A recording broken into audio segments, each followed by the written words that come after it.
Wendell, where the hell are you this week? So I'm out of the office this week. I'm in the middle of nowhere in Nebraska. It's actually sort of a fun place. It's just outside of Lincoln. It's very rural, but it's like if you've ever seen the movie National Treasure, except instead of treasure left by the founding fathers, it's actually computer hardware, and I'm playing the part of Nicolas Cage.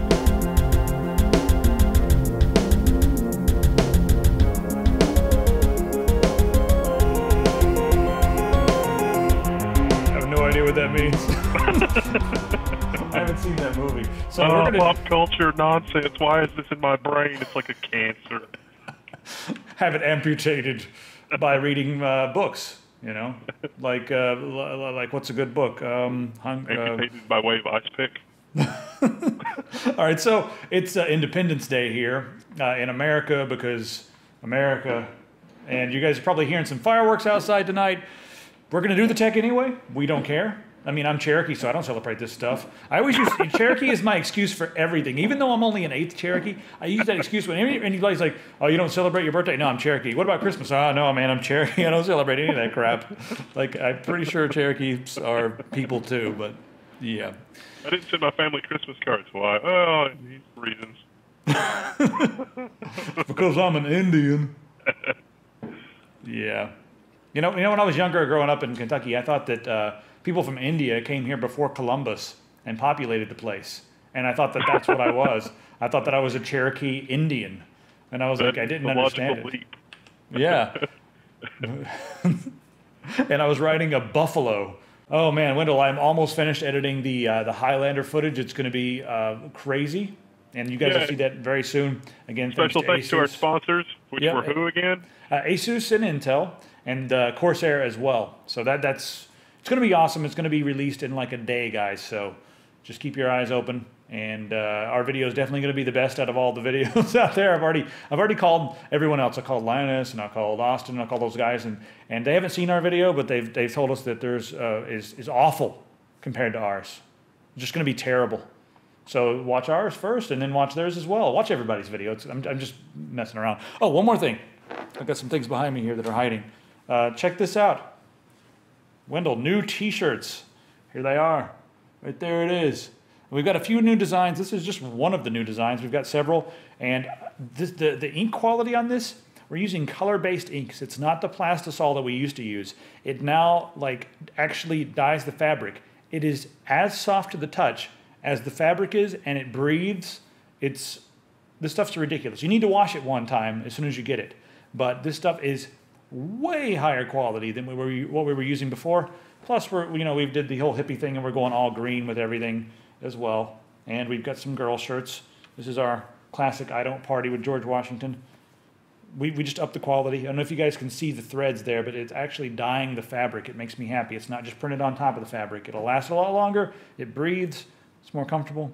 So the store is going to be launching as soon as I can get the shipping stuff taken care of. I'm still working out a few snafus, but very soon. Hey, fireworks. So Poloniex, I want to give a shout out to those guys because they have a Bitcoin exchange and they were hacked. They lost 97 Bitcoins. And this happens all the time. You always hear about, different companies. Gox was the big one that went down, but they lose a lot of Bitcoins and then people are just shit out of luck. Well, I want to say, you guys did the right thing, Poloniex, and they were able to either recover or refund everyone. So now 97 Bitcoins have been paid back in full. Really cool to hear. Hopefully next time you guys won't get hacked in the first place, but that is something that makes me feel really good about what you guys are doing. So I wanted to give those guys a shout out. Next up, let's talk about the NSA for just a minute. We're going to have a bit of fun. Did you know that if you read Boing Boing of all freaking stupid things, am I on Boing Boing? Oh God, I just realized this article was on Boing Boing. I'm now being targeted by the NSA. Oh God. So yeah, the NSA is now watching me. Because I'm on, why did I do that? I should close this and look at this article elsewhere. Let's do that. Is there somewhere else we could look at this article? Here we go. Linux Journal. Oh, God. The Linux Journal. If you read the Linux Journal, the NSA is targeting you. You know why? Because terrorists read the Linux Journal. Just freaking terrorists. Let's go over here and look at this on The Verge. There we go. The Verge is a nice, somewhat innocuous website. So apparently, if you visit Tor websites, if you visit something like the Linux Journal, Boing Boing, if you visit websites that have to do with security or whatever, you're being targeted by the NSA. You know, And a lot of people that, yeah. Tails Linux distribution. Tails Linux, yes, indeed. Tails Linux is a very, I guess, somewhat secure version of Linux. Even though I'm not an advocate of Tor, Tails uses Tor, and it uses several other encryption methods and that sort of thing to keep everything on your computer secure. I really don't like Tor, and we're seeing in Austria. Do we have I'm not sure. I think we have an article about Austria coming up later about Tor, so we'll get to that in a little while. But guys, Tor is not safe because they're watching it so crazy like. Maybe it would be safe if they didn't know about it, but they're really, really watching it. And sometimes they're controlling the exit nodes. And some people who are running exit nodes are getting in trouble now. So just be very careful with Tor. Don't use it.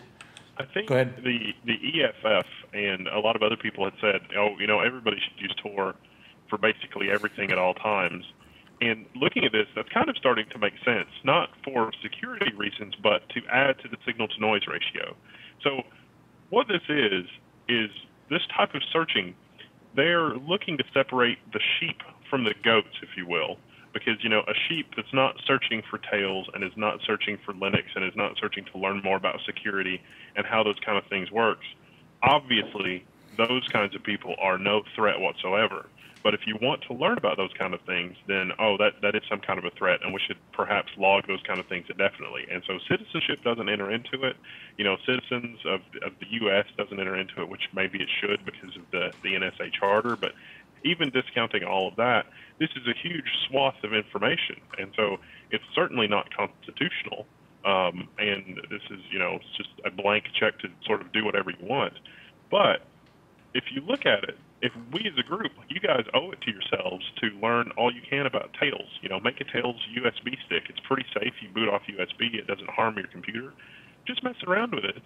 You could mess around with Tor, although I wouldn't suggest that you run an exit node because you might be harassed by law enforcement, although you can if you want, if you're brave, or maybe you can set it up at school or university or whatever, although we didn't tell you to do that. And again, those kind of things add to the signal-to-noise ratio. And the more people that are educated about these things, the less likely they will be able to use to separate this from, you know, separate the sheep from the goats. One good example I could use is TrueCrypt, you know, the full disk encryption program. So TrueCrypt, you know, criminals might want to use that, but it's so mainstream in the financial sector and the banking sector that a lot of Fortune 500 companies use TrueCrypt to encrypt their drives, and it's a legitimate security concern. And so people interested in TrueCrypt probably was something that they were doing similar searches for or similar gathering, but since so many people are using it for legitimate purposes, it throws off the signal-to-noise ratio, signals being, oh, terrorists actually are using this, and, you know, noise being, oh, citizens are doing it, or things are doing it in such volume that we can't possibly search everybody. So if all of you guys go and learn about those technologies, it will be a lot more information that has to be sifted through and effectively make the whole thing useless. Turn it into a needle in a haystack situation. Before we move on, I want to mention that TrueCrypt is no longer really used. They're moving over to BitLocker now since May. I think we mentioned that a few episodes back, but you know, I do see your point about creating a greater signal-to-noise ratio, but I also want to, I mean, if you guys really, really, really want to be secure, and you're doing something that you need, like extreme security, don't use Tor. If you're just doing regular web browsing or something, I guess. I mean, I'm not going to be using it. I just don't feel right about using Tor. It just feels funky. Tor might be okay for it. like checking your email, and it's not important. Your throwaway email account. Like your spam box. Yeah, but what if you get a bunch of spam that you're not aware of, and it's like all of a sudden you're getting spam from a pool company that's selling like chlorine tablets and H2SO4. And then the next thing you know, you open that up, and just that keyword there is gobbled up by some stupid computer in Utah. And the next thing you know, people are kicking down your door and shooting your dog. Well, happens all the time. It's certainly an unhappy prospect that it's like, you know, prove you're innocent, citizen, or explain why you did this. And it's like, that's not how that works. You shouldn't have to explain, you have certain freedoms, certain inalienable rights. It doesn't work that way. They don't know what inalienable means. There's that word again. What do they keep saying that word? All right, let's move on and talk about our second favorite thing to talk about: big mergers like Time Warner and Comcast. They've got the merger that's on the table. Comcast is trying to buy up Time Warner and make it one giant mega uber crazy company. And, you know, people are freaking out about it. It seems like 10 out of 10 people are, as far as like consumers go and customers, not like executives and lawmakers and that sort of thing, but like 10 out of 10 regular human beings are totally against this merger. And people are going crazy. Here you can see this is in New York City. They're talking about it. New York City needs to approve this merger. Not New York City, New York State needs to approve this merger as well. But here's something that's really, really scary. There's an email here that was obtained through the Freedom of Information Act, and it appears that Comcast executives are really cozy with the regulators. And by the regulators, I'm talking the Deputy Assistant Attorney General. So they're like, these emails are really cozy. Now, they invited him to go on like a ski trip or on a major trip or something like that. And the Deputy Attorney General, her name is Renta Hesse, I think, or is that how you say it? Hesse, I guess is her last name. Anyway, she said, yeah, she said no, and the reason cited was playfully, these pesky rules. But if you look, they go back and forth, and they bought each other coffee, and they're like, in the emails here, I was just reading through some of these emails. One time they're like, I made these decisions while, quote unquote, under the influence of that free cup of coffee and stuff like that. They're like getting kind of chummy. And that worries me because in industries, you're more likely to, do favors for your friends and people that you're chummy with. These people should not be friends. They should not be chummy. They should not be joking around about, doing favors for a cup of coffee and that sort of thing. It makes me feel like this merger is going to go through, and it's going to go through without proper oversight because of this sort of. It's not exactly corruption at this point. It's a little playful, but it's too playful for my taste, and it's got me a little bit worried about everything. Well, you lose objectivity because the question that they have to shoulder is this in the best interest of the American people? Does it create an antitrust situation where one company controls too much of the market? Is there really a legitimate benefit for these companies combining and being able to offer an economy of scale or reduced services, reduced cost of service and stuff like that? But these companies are already on record as saying that the public price is not going to be affected, and certainly year over year for the last 25, 30 years, cable television and data services costs have gone up, way faster than the rate of inflation, 30% in some cases. So clearly a merger is not going to lead to any of the economies of scale because they've already said it's not going to. So, what is the benefit of merging other than collusion?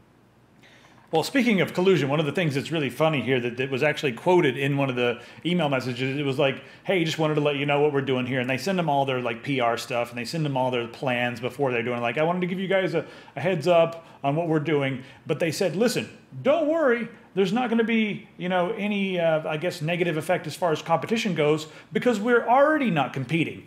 So that should have been a red flag right there. As soon as the guy from Comcast, tells the Attorney General that they're not competing, or the Assistant Attorney General, pardon me, whenever he tells them that they're already not competing, shouldn't that be a red flag that these two companies are already, colluding?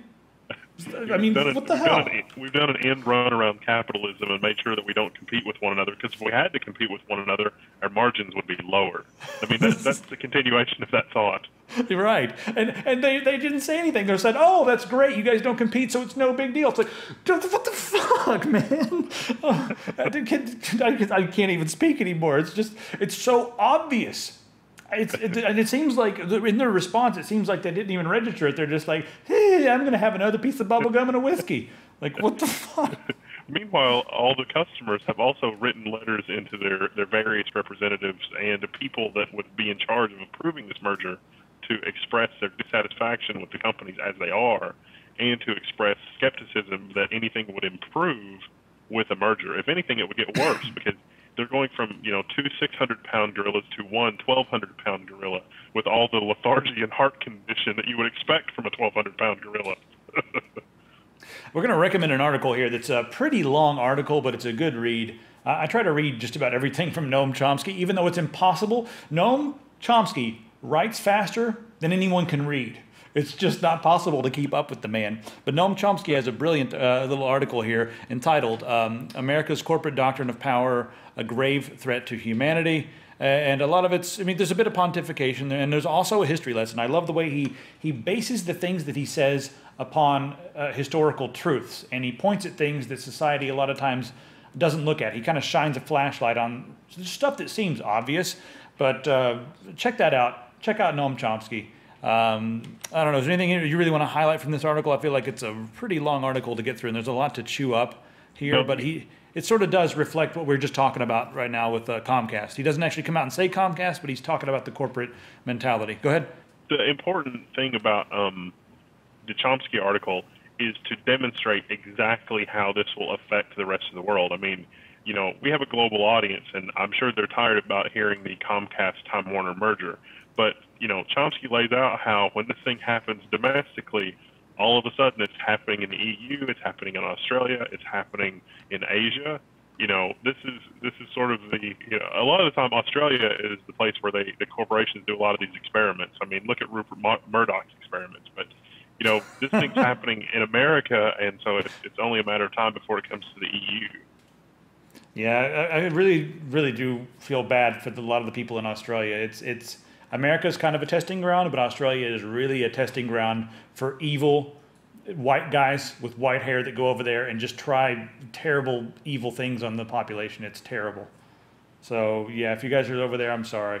And the freaking fauna. It's just, you got the fauna. Are the plants poison? I don't know. Are they venomous everything? And never mind. We don't Australia, even know, man. But those are the experiments of Rupert Murdoch's biological company.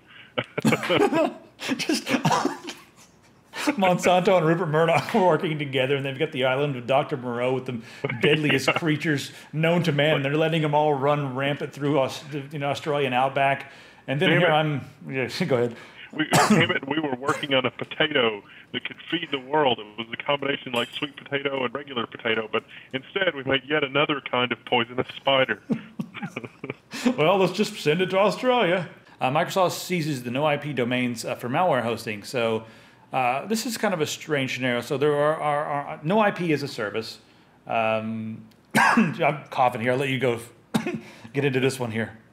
No IP is a service where if you're on a dynamic connection like a DSL or cable where your IP will change periodically, you can sign up with no IP, and it'll be like, you know, clownhat.no-ip.org or whatever. And there's a little program on your computer that'll ping no IP and say, hey, my IP is this, hey, my IP is this. And it does it very frequently, and it's set up so that when your IP changes very rapidly, that record that points to you will also change. And so it's a really effective way to, even if you don't have a static IP address, that you can host a game server or Mumble or TeamSpeak or something like that on your home internet connection, even though you don't necessarily have a static IP, and have something that you can run with your friends. Well, there are many other services like no IP that do this, but apparently there was, you know, a half dozen or a dozen malware domains at no-IP, and no IP's side of the story is they weren't properly notified or they would have shut them down.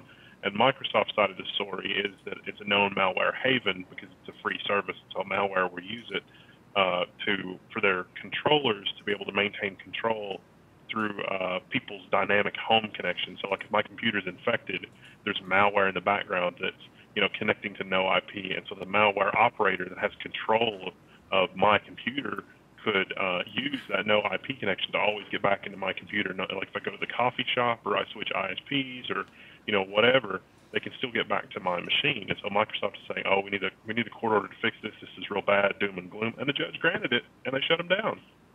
Yeah, well, the exact number was 23. So 23 sites out of millions. 23 out of millions. That's like stubbing your toe and shooting yourself in the head to fix it. You know what I mean? It's there, or someone else, or a guy going to the doctor with a stubbed toe, and the doctor just kills him. That's fixed. It's crazy. I don't know. I mean, do you think Microsoft's going to get? Go ahead. It'll be interesting to see how that plays out, because I don't know.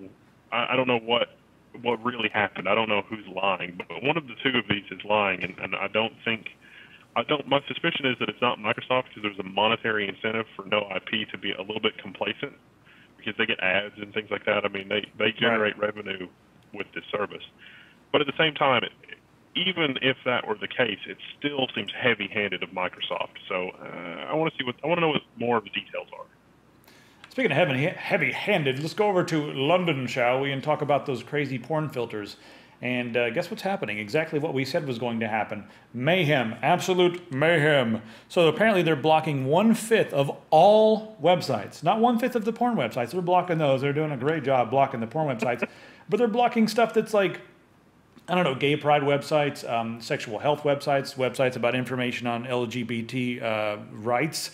They're blocking all kinds of things. So the Open Rights Group, they attempted to access 100,000 sites, and out of those, nearly 20,000 of the sites were blocked by at least one ISP. So... Not just 100,000 sites, 100,000 of the most popular sites. I read it as the top 100,000 sites on the internet. Okay. 20% of them were blocked by them. And I don't know if that's true or not, but I suspect that's the case because our friends in the audience there have reported, massive amounts of head scratching, you what, mate, with respect to sites that had been blocked. Now, I think I still believe, I'm not entirely sure, but I'm sure one of our viewers in the UK will let us know. I think you can call in and opt out of this filter. So there is that. Yeah. You can call in and opt out. So there's still that going on. I think because of these snafus, they have also stopped automatically enrolling new customers, and they may have shut it down or put it on the table as a result of these snafus for now, unless you explicitly opt in.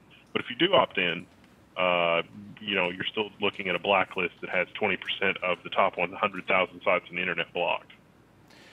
I still think they're moving towards a whitelist. I think that they're going to, sit back and they're going to use the children as like they're doing it for the children, man, trying to keep these children safe. And I think they're going to move toward that whitelist where they say only these sites are allowed. And, you have to petition to get, if you have a website that's obscure or unknown, you'll have to petition to say like, hey, put my website on there. And they'll be like, I don't know, it's too esoteric. Because that was one of the things that they're filtering is esoteric content. That's completely vague, but it's on there. I think we're kind of esoteric, but I don't know. I mean, eccentric maybe. If you're just tuning in, this corner of the internet is scary, and we have weasels and badgers. Esoteria gone rampant, weasels and badgers. Yeah. I don't understand. All right, let's talk about the FTC, shall we? The FTC has accused T-Mobile of cramming bogus charges onto customers' phone bills, and this looks somewhat legit. I mean, T-Mobile's sort of done a lot to improve their image over the last couple of years. John Legere is out there just cursing up a storm and being cool and hip and saying all the right things and using the word like the uncarrier, like the unsoda and all that stuff.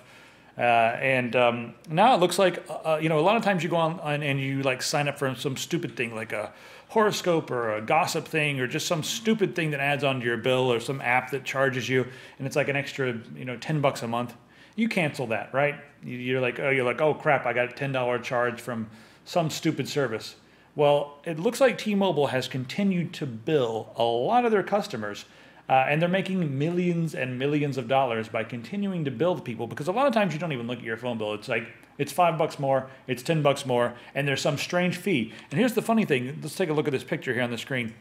This fee here, it's like 888 BRN Storm 23918, and it's actually trivia text alerts, but that's the name that's on your bill, this weird usage charges. When you look it up, you get nothing about trivia text alerts. So it's misleading, and it looks like they're cramming some charges down people's throats. Pretty crazy. AT&T on the landline side has had this problem for years, and it's not that this problem exists. It's that they're only talking about T-Mobile. Every carrier has this problem because there are services people want that are third-party services, and the carriers don't mind to bill for that and take a little bit off the top. But the situation is that T-Mobile may be being targeted unfairly, not for having done that. I mean, it is something that merits attention, but because of the whole uncarrier thing. AT&T has had this problem since the 80s. You know, you have like a $1 or $2 or $5 charge that you can't make go away, and you have to call AT&T, and it's a big deal. And AT&T has actually went through a couple antitrust suits because of that, or not antitrust, but class action lawsuits because of that. This exact same thing. So this isn't really anything new, and T-Mobile does need to look at it and take care of it. But it's something that exists on all carriers. And so the FTC should expand the scope of this to look at all carriers, not just T-Mobile. Some Edward Snowden, I've been having trouble with this word. Some Edward Snowden inspired anonymity software onion share launches. That's just what it's going in the video, I'm sorry. So yeah, there's a new software called Onion Share, and it uses the Tor network again. And it's just a secure connection between a couple of different computers. And I guess it's using Tor, but it's not exactly Tor because it's making mainly a connection between two machines, and it supposedly allows you to transfer information, sort of like Dropbox. But once you're done, apparently there's no trace that it was ever there.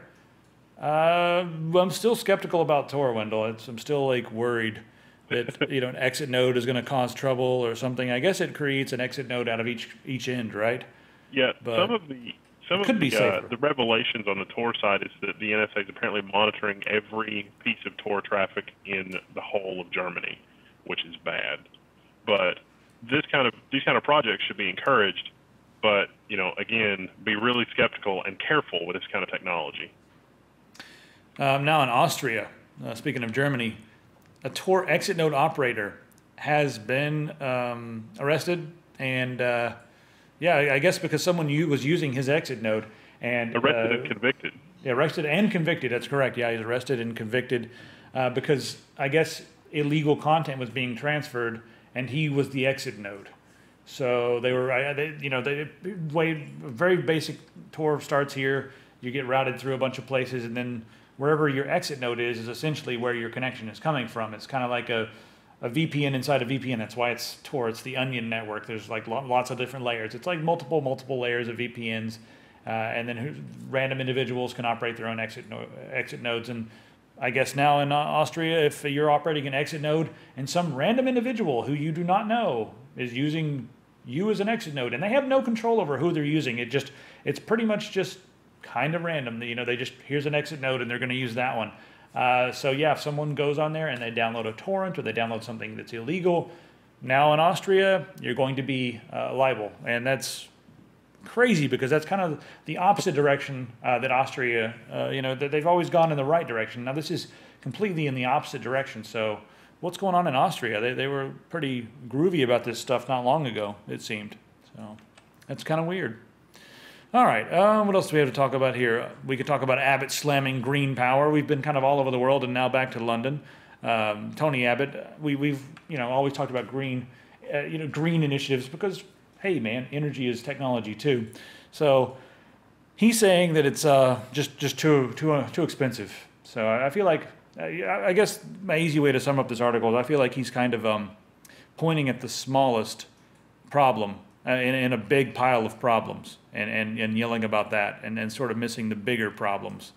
It may be sort of expensive today to install some renewable energy and that sort of thing, and it may be expensive now to give tax breaks to renewable energy companies and that sort of thing.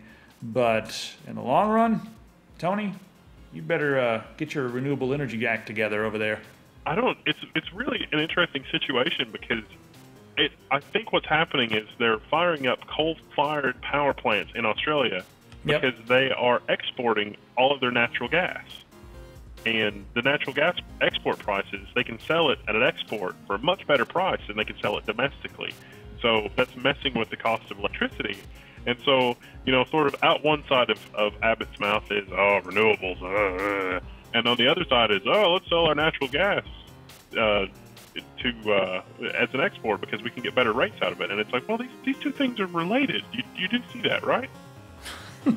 Well, he's doing right now what makes him the most money or what makes his cronies the most money, but it may not be in the interest of the people. So, I mean, whatever happened to politicians doing things to help their own country and their own people, and not just their cronies and their friends and their big money business people.